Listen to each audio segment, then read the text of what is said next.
8ನೇ ತರಗತಿ ಕನ್ನಡ. ಕಲಿಕಾ ಫಲ 7, ಚಟುವಟಿಕೆ 1. ಪ್ರಶ್ನೆ 1. ನಿಮ್ಮ ದೈಹಿಕ ಶಿಕ್ಷಕರು ಅಥವಾ ಸಹ ಶಿಕ್ಷಕರು ಪ್ರಾರ್ಥನಾ ಸಮಯದಲ್ಲಿ ನೀಡುವ ಅಥವಾ ನೀಡಬಹುದಾದ ಸೂಚನೆಗಳನ್ನು ಹೇಳಿರಿ. ಸೂಚನೆಗಳು: ನಿಮ್ಮ ದೃಷ್ಟಿ ನೇರವಾಗಿರಲಿ, ಸಾಲಾಗಿ ಬನ್ನಿರಿ, ತರಗತಿಯಲ್ಲಿ ಶಾಂತತೆಯ ಕಾಪಾಡಿರಿ, ಕಸವನ್ನು ಹಾಕದಿರಿ, ನೀರನ್ನು ಮಿತವಾಗಿ ಬಳಸಿ. ಪ್ರಶ್ನೆ 2. ನಿನಗಿಷ್ಟವಾದ ಗುಂಪು ಆಟದ ನಿಯಮಗಳನ್ನು ನಿಮ್ಮ ಸಹಪಾಠಿಗಳೊಂದಿಗೆ ಚರ್ಚಿಸಿ. ನನಗಿಷ್ಟವಾದ ಗುಂಪು ಆಟ ಫುಟ್ಬಾಲ್. ನಿಯಮಗಳು: ಸಾಮಾನ್ಯವಾಗಿ 11ರಿಂದ 18 ಆಟಗಾರರ 2 ತಂಡಗಳು.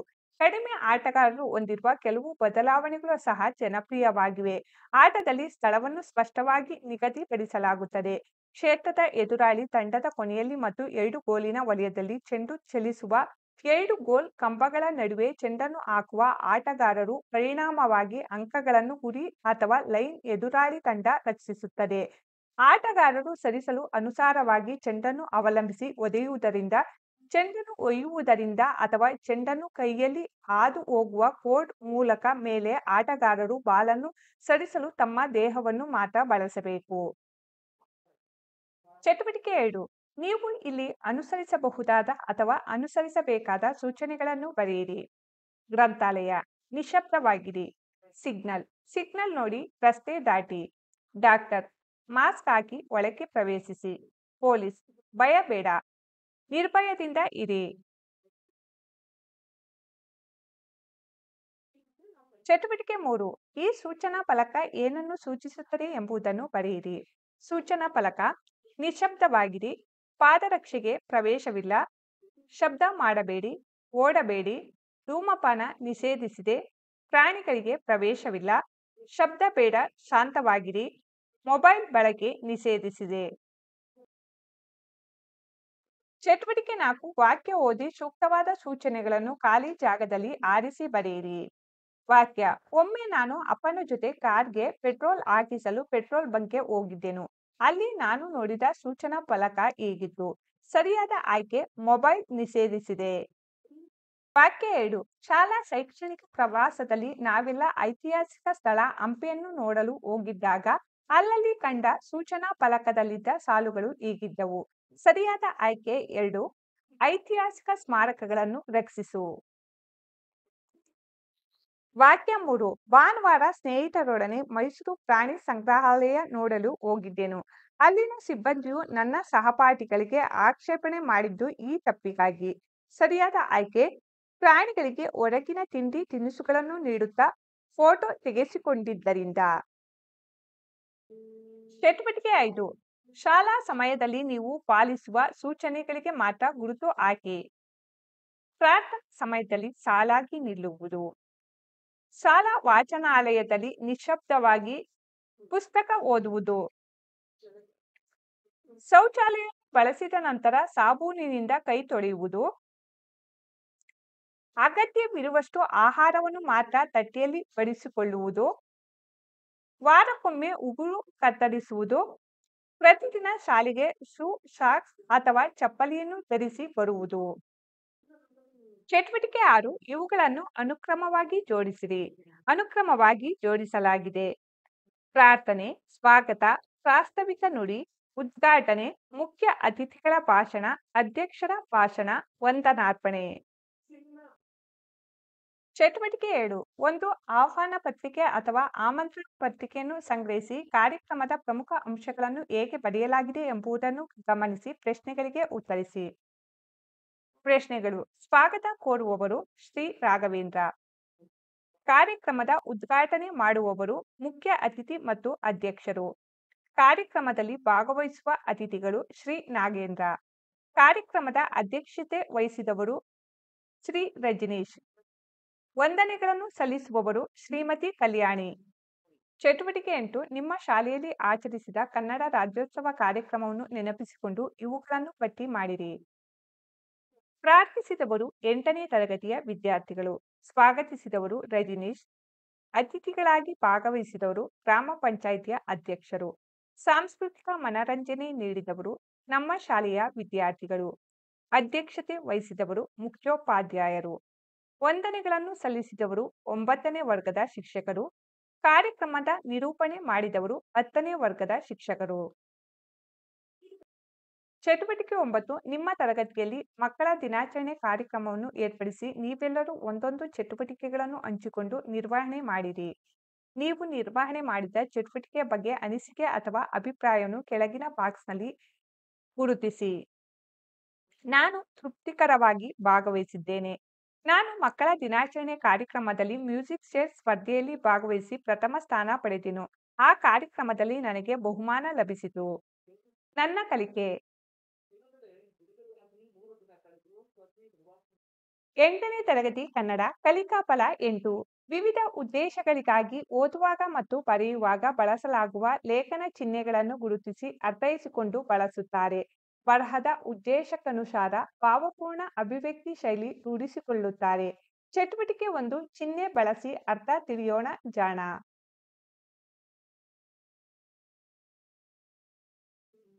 ಲೇಖನ ಚಿಹ್ನೆಗಳು ಚಿಹ್ನೆಯ ಹೆಸರು. ಪ್ರಶ್ನಾರ್ಥಕ ಚಿಹ್ನೆ, ಅಲ್ಪ ವಿರಾಮ ಚಿಹ್ನೆ, ಅರ್ಧ ವಿರಾಮ ಚಿಹ್ನೆ, ವಿವರಣಾತ್ಮಕ ಚಿಹ್ನೆ, ವಾಕ್ಯ ವೇಷ್ಟನ ಚಿಹ್ನೆ, ಉದ್ಧರಣ ಚಿಹ್ನೆ, ಭಾವಸೂಚಕ ಚಿಹ್ನೆ. ಚಟುವಟಿಕೆ 2 ಹೇಳಿಕೆಗೊಂದು ಚಿಹ್ನೆ ನೀಡಿ. ಕೆಳಗಿನ ಹೇಳಿಕೆಗಳನ್ನು ಓದಿ ಅದಕ್ಕೆ ಸರಿ ಹೊಂದುವ ಲೇಖನ ಚಿಹ್ನೆಗಳನ್ನು ಬರೆದು ಹೆಸರಿಸಿ. ಸೂಚನೆಗಳು: ಯಾವ ಚಿಹ್ನೆಯನ್ನು ಯಾವ ಸಂದರ್ಭದಲ್ಲಿ ಬಳಸಬೇಕು ಬರೆಯಿರಿ. ಪೂರ್ಣ ವಿರಾಮ ಚಿಹ್ನೆ. ಒಂದು ಪೂರ್ಣ ಕ್ರಿಯೆಯಿಂದ ಕೂಡಿದ ವಾಕ್ಯದ ಕೊನೆಯಲ್ಲಿ ಈ ಪೂರ್ಣ ವಿರಾಮ ಚಿಹ್ನೆಯನ್ನು ಬಳಸಬೇಕು. ಉದಾಹರಣೆಗೆ, ವಿದ್ಯಾರ್ಥಿಗಳು ಪದ್ಯವನ್ನು ಆಡುತ್ತಾರೆ. 2 ಅಲ್ಪ ವಿರಾಮ ಚಿಹ್ನೆ. ಸಂಬೋಧನೆಯ ಮುಂದೆ ಹಾಗೂ ಕರ್ತೃ, ಕರ್ಮ, ಕ್ರಿಯಾಪದಗಳಿಗೆ ಬೇರೆ ಬೇರೆ ವಿಶೇಷಣಗಳು ಬರುವಾಗ ಕೊನೆಯ ವಿಶೇಷಣ ಬಿಟ್ಟು ಉಳಿದವುಗಳ ಮುಂದೆ ಅಲ್ಪ ವಿರಾಮ ಬಳಸಬೇಕು. ಉದಾಹರಣೆಗೆ, ಬಟ್ಟೆ, ಗಿರಣಿ, ರಟ್ಟು, ಪೆನ್ಸಿಲ್, ಬೆಂಕಿ, ಕಡ್ಡಿ. ಅರ್ಧ ವಿರಾಮ ಚಿಹ್ನೆ. ಅನೇಕ ಉಪವಾಕ್ಯಗಳು ಒಂದು ಪ್ರಧಾನ ವಾಕ್ಯಕ್ಕೆ ಅಧೀನವಾಗಿದ್ದಾಗ ಉಪವಾಕ್ಯಗಳು ಮುಗಿದಾಗಲೆಲ್ಲ ಈ ಚಿಹ್ನೆಯನ್ನು ಬಳಸಲಾಗುವುದು. ಉದಾಹರಣೆಗೆ, ತಾವು ಕಡಿಮೆ ಮಾತನಾಡಿದ್ದೀರಿ, ಹೆಚ್ಚು ಕೆಲಸ ಮಾಡಿದ್ದೀರಿ. ವಿವರಣಾತ್ಮಕ ಚಿಹ್ನೆ. ಒಂದು ಅಭಿಪ್ರಾಯದ ವಿವರಣೆ ಮುಂದೆ ತಿಳಿಸಿದಂತೆ ಇದೆ ಎಂದು ತೋರಿಸುವ ಸಂದರ್ಭದಲ್ಲಿ ಈ ಚಿಹ್ನೆ ಬಳಸಲಾಗುತ್ತದೆ. ಉದಾಹರಣೆಗೆ, ಪಂಚಮಹಾವಾದ್ಯಗಳು ತಾಳ, ಅಳಗ, ಗಂಟೆ, ಮೌರಿ, ಸನಾದಿ. 5 ವಾಕ್ಯ ವೇಷ್ಟನ ಚಿಹ್ನೆ. ಪಾರಿಭಾಷಿಕ ಪದಗಳನ್ನು ಬಳಸುವಾಗ, ಅನ್ಯ ಭಾಷೆಯ ಪದಗಳನ್ನು ಬಳಸುವಾಗ, ಪ್ರಮುಖ ಪದಗಳನ್ನು ಸೂಚಿಸುವಾಗ ಈ ಚಿಹ್ನೆಯನ್ನು ಬಳಸಲಾಗುವುದು. ಉದಾಹರಣೆಗೆ, ಕನ್ನಡ ಭಾಷೆಯಲ್ಲಿ ಇಂಗ್ಲಿಷ್, ಪರ್ಷಿಯನ್, ಪೋರ್ಚುಗೀಸ್ ಭಾಷೆಯ ಪದಗಳನ್ನು ಬಳಸಲಾಗುತ್ತದೆ. 6 ಪ್ರಶ್ನಾರ್ಥಕ ಚಿಹ್ನೆ. ಪ್ರಶ್ನೆ ರೂಪದ ಪದ ಮತ್ತು ವಾಕ್ಯದ ಮುಂದೆ ಪ್ರಶ್ನಾರ್ಥಕ ಚಿಹ್ನೆಯನ್ನು ಬಳಸಲಾಗುವುದು. ಉದಾಹರಣೆಗೆ, ದಾಸರಥಿ ಯಾರು? 7 ಭಾವಸೂಚಕ ಚಿಹ್ನೆ. ಹರ್ಷ, ಆಶ್ಚರ್ಯ, ಸಂತೋಷ, ವಿಷಾದ, ದುಃಖ ಮುಂತಾದ ಭಾವನೆಗಳನ್ನು ಸೂಚಿಸುವ ಪದಗಳ ಮುಂದೆ ಈ ಚಿಹ್ನೆಯನ್ನು ಬಳಸಲಾಗುವುದು. ಉದಾಹರಣೆಗೆ, ಅಯ್ಯೋ, ಹೀಗಾಗಬಾರದಿತ್ತು. 8 ಆವರಣ ಚಿಹ್ನೆ. ಒಂದು ಪದವನ್ನು ವಾಕ್ಯವನ್ನು ಹೇಳಿ ಅದಕ್ಕೆ ಸಮಾನಾರ್ಥಕ ಪದವನ್ನು ವಾಕ್ಯವನ್ನು ಹೇಳುವಾಗ ಈ ಚಿಹ್ನೆಯನ್ನು ಬಳಸಲಾಗುತ್ತದೆ. ಉದಾಹರಣೆಗೆ, ನೀರನ್ನು ವಿಭಜಿಸಿದರೆ ಆಮ್ಲಜನಕ ಅಂದರೆ ಆಕ್ಸಿಜನ್, ಜಲಜನಕ ಅಂದರೆ ಹೈಡ್ರೋಜನ್ಗಳು ಉತ್ಪತ್ತಿಯಾಗುತ್ತವೆ.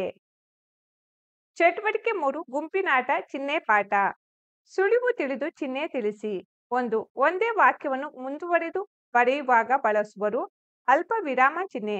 2 ಬರೆದ ಪದದ ಅರ್ಥ ತಿಳಿಸಲು ಬಳಸುವರು. ಆವರಣ ಚಿಹ್ನೆ. 3 ಪ್ರಧಾನ ವಿಶಿಷ್ಟ ವಾಕ್ಯ ಅಥವಾ ಪದ ಎನಿಸಿದಾಗ ಬಳಸುವರು. ವಾಕ್ಯ ವೇಷ್ಟನ ಚಿಹ್ನೆ. 4 ಮನದ ಭಾವನೆಗಳನ್ನು ಬರೆದರೆ ಬಳಸುವರು. ಭಾವಸೂಚಕ ಚಿಹ್ನೆ.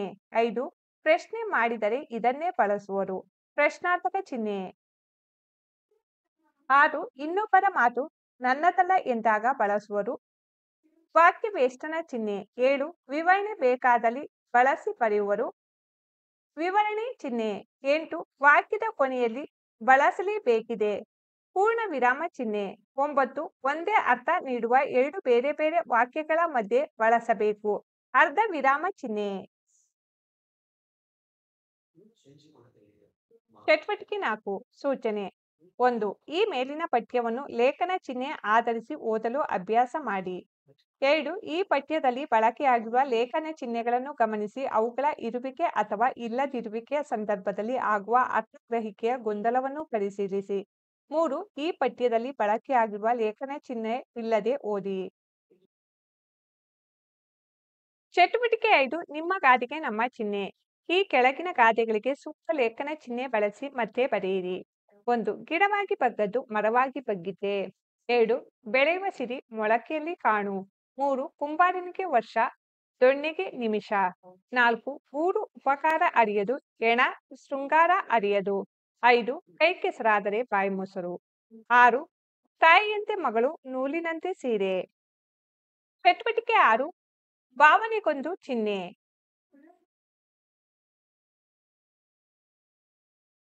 ಸೂಚನೆ 1 ಈ ಪಠ್ಯ ಭಾಗವನ್ನು ಅಭಿನಯದ ಭಾವಪೂರ್ವವಾಗಿ ಓದಿರಿ.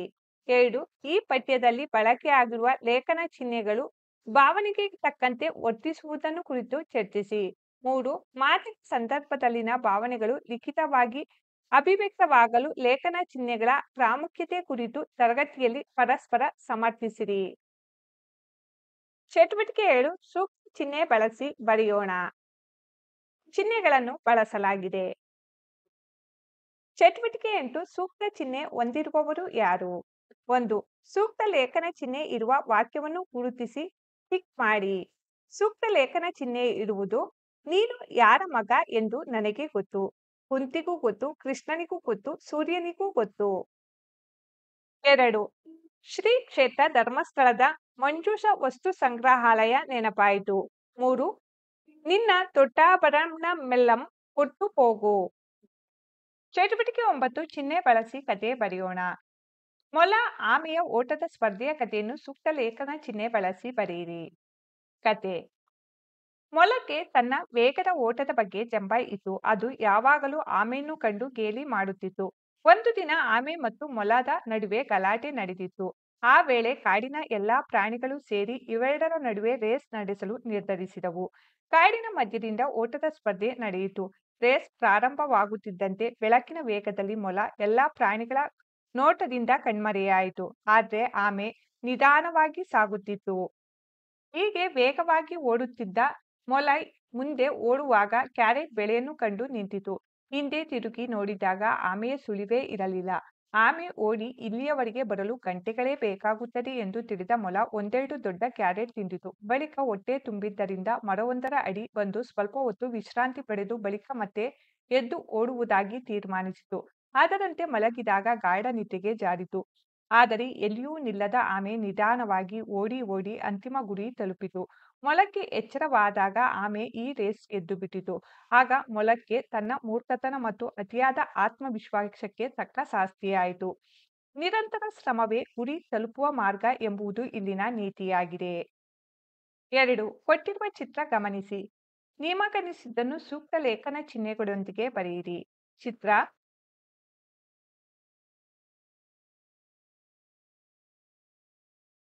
ನನಗನಿಸಿದ ಕತೆ. ಒಂದು ನದಿಯ ದಡದಲ್ಲಿದ್ದ ಮರದ ಮೇಲೆ ಒಂದು ಕೋತಿ ವಾಸವಾಗಿತ್ತು. ನದಿಯಲ್ಲಿ ಒಂದು ಮೊಸಳೆಯೂ ಇತ್ತು. ಪ್ರತಿದಿನ ಕೋತಿ ಮರದಲ್ಲಿ ಬಿಡುತ್ತಿದ್ದ ಹಣ್ಣುಗಳನ್ನು ಕಿತ್ತು ಮೊಸಳೆಗೆ ಹಾಕುತ್ತಿತ್ತು. ಮೊಸಳೆ ಅದನ್ನು ತಿಂದು ಸಂತಸ ಪಡುತ್ತಿತ್ತು. ಕೋತಿ ಮತ್ತು ಮೊಸಳೆ ಎರಡರಲ್ಲೂ ಗೆಳೆತನ ಉಂಟಾಯಿತು. ಒಂದು ದಿನ ಕೋತಿ ತನ್ನ ಮಿತ್ರ ಮೊಸಳೆಗೆ ಕೆಲವು ಹಣ್ಣುಗಳನ್ನು ಕೊಟ್ಟು ಇದನ್ನು ನಿನ್ನ ಹೆಂಡತಿಗೆ ಕೊಡು ಎಂದು ಹೇಳಿತು. ಮೊಸಳೆ ಕೋತಿ ಕೊಟ್ಟ ಹಣ್ಣುಗಳನ್ನು ತೆಗೆದುಕೊಂಡು ಹೋಗಿ ಹೆಂಡತಿಗೆ ಕೊಟ್ಟಿತು. ಹೆಂಡತಿ ಮೊಸಳೆ ಆ ಹಣ್ಣುಗಳನ್ನು ತಿಂದಿತು. ದಿನವೂ ಕೋತಿ ಕೊಡುತ್ತಿದ್ದ ಹಣ್ಣುಗಳನ್ನು ಮೊಸಳೆ ತನ್ನ ಹೆಂಡತಿಗೆ ಕೊಡುತ್ತಿತ್ತು. ಹೆಂಡತಿ ಅವನ್ನು ತಿನ್ನುತ್ತಿತ್ತು. ಒಂದು ದಿನ ಅದು ಗಂಡನಿಗೆ, ನಿನ್ನ ಸ್ನೇಹಿತ ಪ್ರತಿದಿನ ಇಷ್ಟು ಮಧುರವಾದ ಹಣ್ಣುಗಳನ್ನು ತಿನ್ನುತ್ತಿದ್ದಾನೆಂದ ಮೇಲೆ ಅದರ ಮಾಂಸ ರುಚಿಯಾಗಿರಲೇಬೇಕು. ಆದುದರಿಂದ ಇಂದು ರಾತ್ರಿ ನನ್ನ ಊಟಕ್ಕೆ ಅದರ ಕರುಳುಗಳನ್ನು ತರಬೇಕು ಎಂದು ಹೇಳಿತು. ಇದರಿಂದ ಮೊಸಳೆ ಧರ್ಮ ಸಂಕಟಕ್ಕೀಡಾಯಿತು. ಒಂದು ಕಡೆ ಹೆಂಡತಿಯ ಮೇಲೆ ಪ್ರೀತಿ, ಇನ್ನೊಂದು ಕಡೆ ಮಿತ್ರನ ಮೇಲೆ ಪ್ರೀತಿ. ಹೆಂಡತಿಗೆ ಕೋತಿಯನ್ನು ಮಾತ್ರ ಕೊಲ್ಲಲು ಹೇಳಬೇಡ ಎಂದು ಎಷ್ಟು ಹೇಳಿ ನೋಡಿತು. ಆದರೆ ಹೆಂಡತಿ ಪಟ್ಟು ಬಿಡಲಿಲ್ಲ. ಅನ್ಯ ಮಾರ್ಗ ಕಾಣದೆ ಮೊಸಳೆ ಕೋತಿಯನ್ನು ತನ್ನ ಮನೆಗೆ ಆಹ್ವಾನಿಸಿತು. ತನ್ನ ಹೆಂಡತಿ ನಿನ್ನನ್ನು ಕಾಣಲು ಆಸೆ ಪಟ್ಟಿದ್ದಾಳೆ ಎಂದು ಹೇಳಿ ತನ್ನ ಬೆನ್ನ ಮೇಲೆ ಕೂರಿಸಿಕೊಂಡು ಕರೆದೊಯ್ಯಿತು. ದಾರಿಯಲ್ಲಿ ಮೊಸಳೆ ದುಃಖ ತಡೆಯಲಾರದೆ ಕೋತಿಗೆ ತಾನು ಕರೆದೊಯ್ಯುತ್ತಿರುವ ಕಾರಣ ಹೇಳಿತು. ಆಗ ಕೋತಿ ಕಾಲ ಮೀರುವ ಮೊದಲೇ ಅಪಾಯದಿಂದ ಪಾರಾಗಬೇಕೆಂದು ಆಲೋಚಿಸಿ, ಗೆಳೆಯ, ಮೊದಲೇ ಇದನ್ನು ಹೇಳಬಾರದಿತ್ತೇ. ನಾನು ಮನೆ ಬಿಟ್ಟು ಹೊರಡುವಾಗಲೇ ನನ್ನ ಕರುಳುಗಳನ್ನು ತೆಗೆದಿರಿಸಿ ಬಂದಿದ್ದೇನೆ ಎಂದಿತು. ಆಗ ಮೊಸಳೆ ಹಾಗಾದರೆ ನಡಿ ಹೋಗಿ ತೆಗೆದುಕೊಂಡು ಬರೋಣ ಎಂದು ಕೋತಿಯನ್ನು ಮರದ ಬಳಿಗೆ ಕರೆತಂದಿತು. ಕೋತಿ ಮರಕ್ಕೆ ಜಿಗಿದಿತು. ಮಿತ್ರ, ನಂಬಿದ ಸ್ನೇಹಿತರಿಗೆ ಎಂದು ಮೋಸ ಮಾಡಬೇಡ, ನಿನಗೆ ನಮಸ್ಕಾರ ಎಂದು ಹೇಳಿತು. ಮೊಸಳೆ ಬೇರೆ ದಾರಿ ಕಾಣದೆ ದುಃಖಿಸುತ್ತಾ ಮನೆಗೆ ಹಿಂತಿರುಗಿತು.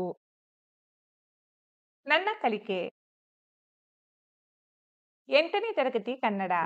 ಕಲಿಕಾ ಫಲ 9. ಚಟುವಟಿಕೆ 1. ನುಡಿ ವಿಶೇಷತೆ 1.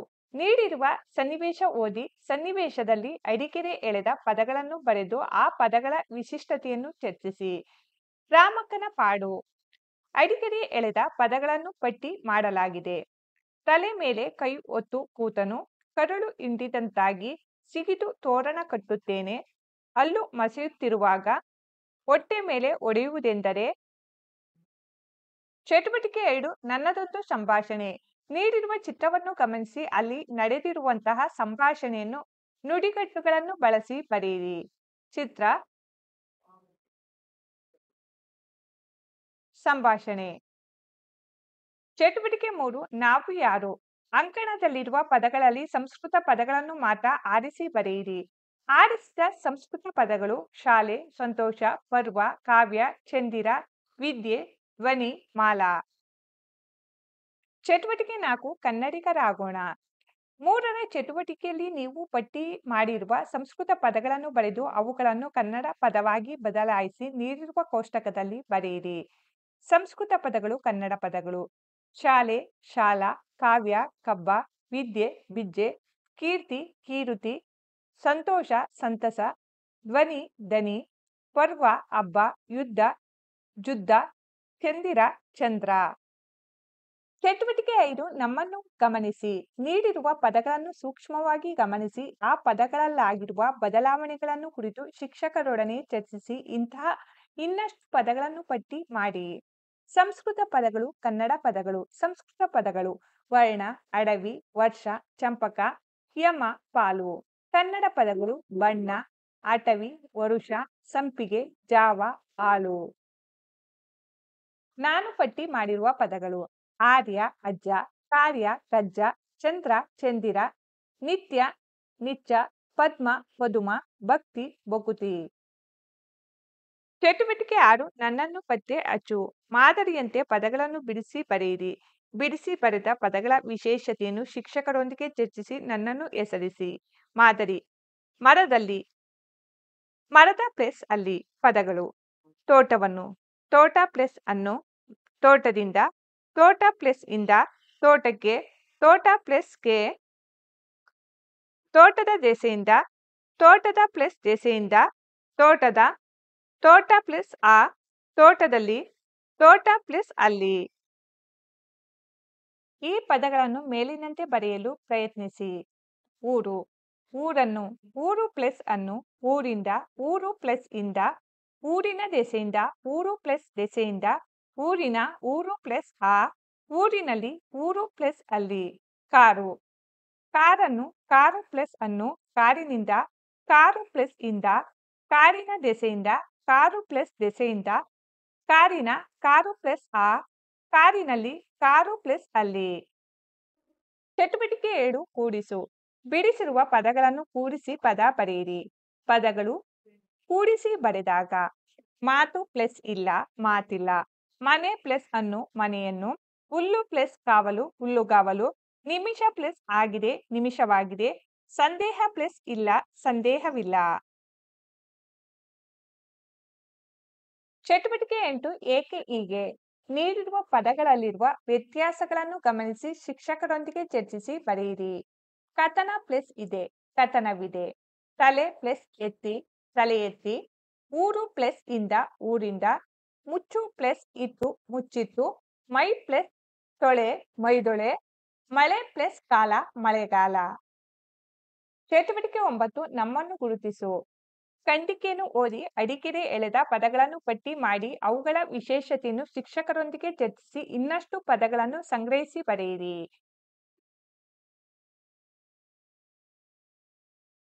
ಪಟ್ಟಿ ಮಾಡಿದ ಪದಗಳು: ಬೆಳ್ಳಂಬೆಳಗ್ಗೆ, ಗಡಿಬಿಡಿ, ತಿಂಡಿ ತೀರ್ಥ, ಸರಸರ, ಗ್ರಾಚಾರ ಗೀಚಾರ, ಹಚ್ಚ ಹಸಿರು, ನಳನಳಿ, ದೊಪ್ಪನೆ, ಕಳವಳ. ಚರ್ಚಿಸಿ ತಿಳಿದ ಅಂಶಗಳು ಮೇಲೆ ಪಟ್ಟಿ ಮಾಡಿದ ಪದಗಳು ನುಡಿಗಟ್ಟು ಇರುವ ಜೋಡಿ ನುಡಿ ಮತ್ತು ಅನುಕರಣ ವ್ಯಯಗಳಾಗಿವೆ. ಮತ್ತಷ್ಟು ಪದ ಸಂಗ್ರಹ: ಜುಳು ಜುಳು, ಹೊಲಮನೆ, ಎತ್ತಿದ ಕೈ, ಬೇರೂರು, ಸಂಬಂಧ ಗಿಂಬಂಧ, ಮನೆ ಮಠ. ಚಟುವಟಿಕೆ 10 ಆಡಿ ತಿಳಿ ಕೂಡಿ ನಲಿ.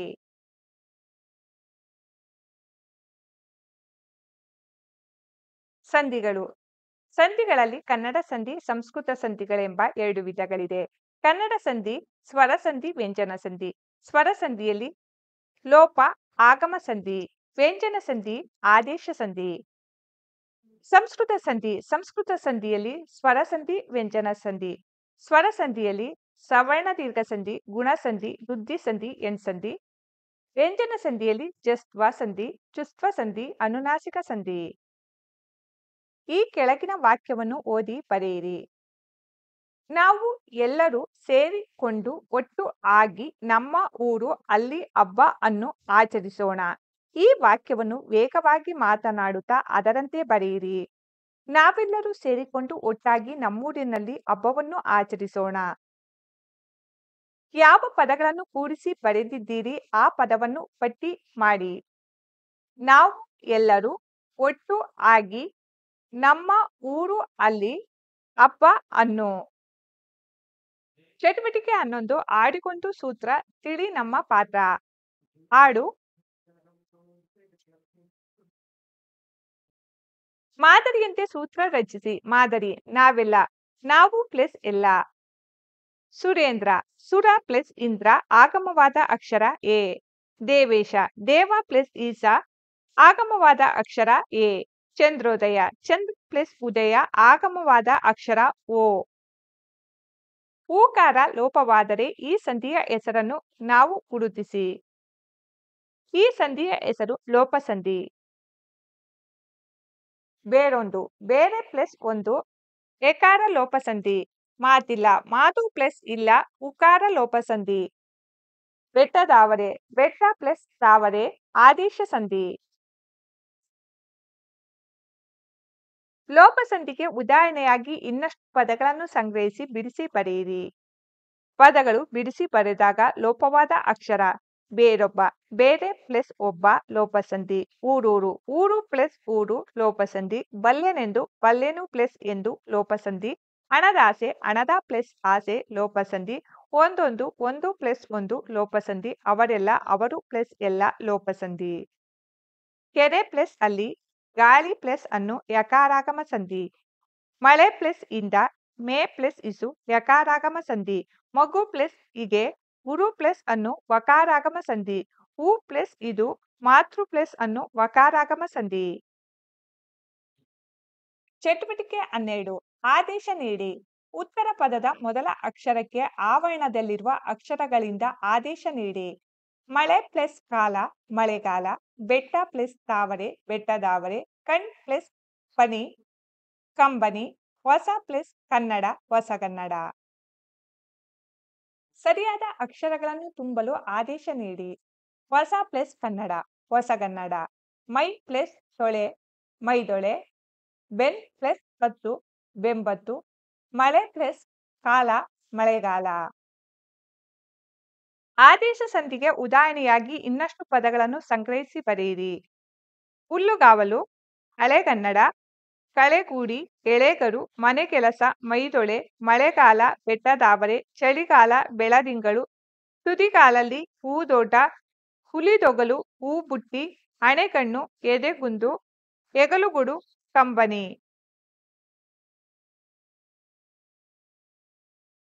ನನ್ನ ಕಲಿಕೆ